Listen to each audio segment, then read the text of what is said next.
Di pesisir Sumatera Barat ada satu legenda yang kayaknya nggak akan pernah lekang oleh waktu.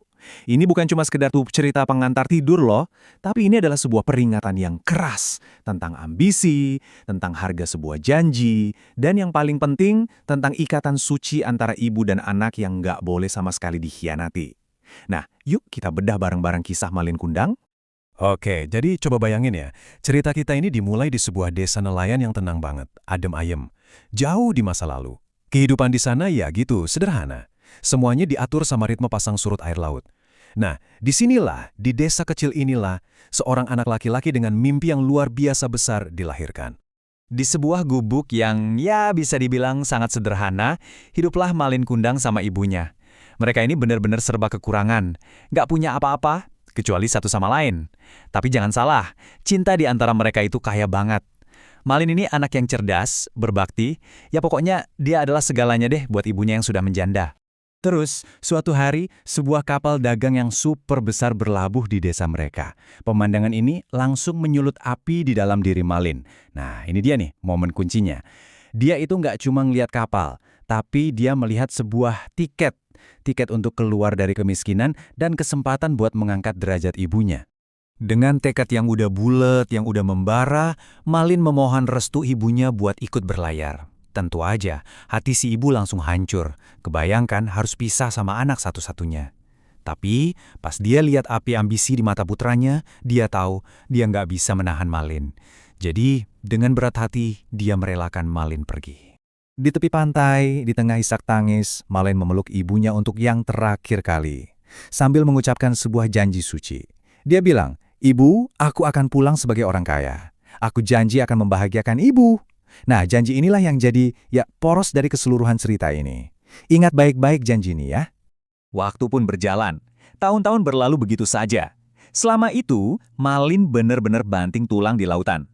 Perjalanannya, luar biasa. Dari yang tadinya cuma anak buah kapal yang tugasnya ngepel dek, kecerdasan sama kerja kerasnya mengubah dia jadi saudagar yang kaya raya dan disegani. Impiannya benar-benar jadi kenyataan. Sekarang, Malin punya segalanya. Kapal pribadi, harta yang nggak kehitung, bahkan istri bangsawan yang cantik jelita. Tapi, ironisnya, justru saat dunia ngasih dia segalanya, dia malah mulai kehilangan sesuatu yang paling mendasar. Apa itu? Ingatannya tentang gubuk kecil di tepi pantai dan janji yang pernah dia ucapkan ke ibunya. Yah, namanya juga takdir ya, penuh kejutan. Sebuah badai di lautan memaksa kapal Malin untuk berlabuh di tempat yang sama sekali nggak terduga, kampung halamannya sendiri. Bisa dibayangkan, kedatangan kapal semegah itu langsung bikin seluruh desa heboh. Mereka bertanya-tanya, siapa sih bangsawan kaya raya yang datang ke desa kecil mereka ini? Kabar ini akhirnya sampai juga ke telinga seorang wanita tua rentah di gubuknya. Dan seketika itu juga, harapan yang udah lama padam kembali menyala, jantungnya berdebar kencang. Ya, naluri seorang ibu itu kan nggak pernah salah ya. Dia tahu, dia yakin putranya sudah pulang. Dengan sisa tenaganya, si ibu ini lari ke pelabuhan. Dan di sana, di tengah semua kemewahan dan kerumunan orang, matanya akhirnya menemukan sosok itu. Wajah yang dia rindukan setiap malam selama bertahun-tahun. Dengan suara bergetar dan air mata bahagia, dia pun berteriak, "Malin, Malin Kundang, anakku." Muka Malin langsung pucat pasi. Dia kaget, tapi rasa kaget itu cepat banget berubah jadi amarah, yang sebenarnya dasarnya adalah rasa malu. Gimana enggak? Di depan istrinya yang anggun, dia lihat seorang wanita tua, miskin, bajunya compang-camping, dia malu mengakui asal-usulnya. Dan disinilah terjadi pengkhianatan terbesar.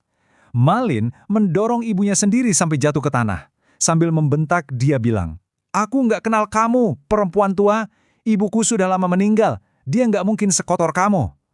Kata-kata itu rasanya lebih tajam dari belati. Dunia si ibu langsung runtuh saat itu juga. Hatinya hancur lebur berkeping-keping. Anak yang dia kandung, dia besarkan dengan sepenuh jiwa raga. Sekarang ngebuang dia kayak sampah. Nggak cuma itu, Malin bahkan memerintahkan anak buahnya untuk mengusir wanita tua itu dengan kasar. Di atas pasir tempatnya jatuh tadi, si ibu yang hatinya udah hancur ini mengangkat kedua tangannya ke langit. Dia nggak mengutuk loh, dia cuma memohon keadilan. Sambil menangis, dia berdoa, "Ya Tuhan, kalau dia benar-benar anakku, Malin Kundang, maka tunjukkanlah kebesaran-Mu." Dan benar saja, Begitu kapal Malin angkat sauh dan menjauh dari pantai, langit yang tadinya cerah langsung berubah jadi gelap pekat. Angin tiba-tiba mengamuk, laut yang tadinya tenang jadi bergolak hebat. Sepertinya doa seorang ibu yang tersakiti mulai dijawab. Badai dahsyat datang entah dari mana, langsung menghantam kapal mewah Malin tanpa ampun. Petir menyambar-nyambar, ombak setinggi gunung menerjang, dan kapal yang jadi simbol kesombongannya itu hancur lebur diterjang murka alam. Di tengah-tengah amukan badai itu, Malin terlempar ke laut. Tapi ini bukan kematian biasa. Saat air laut menyentuh kulitnya, kutukan itu mulai bekerja. Tubuhnya itu pelan-pelan jadi kaku, terus mengeras, dan akhirnya berubah menjadi batu. Keesokan paginya, badai itu hilang, seolah nggak pernah ada. Matahari terbit dengan indahnya, menyinari laut yang kembali tenang. Tapi, di pantai ada sesuatu yang baru terdampar. Sesuatu yang aneh, sisa-sisa dari sebuah tragedi yang mengerikan. Di sana, di tepi pantai, terbaringlah sebuah batu. Bentuknya aneh, persis seperti manusia yang lagi bersujud, seolah-olah memohon ampunan yang gak akan pernah datang. Inilah warisan dari kisah Malin Kundang, sebuah pengingat abadi yang ninggalin kita dengan satu pertanyaan penting.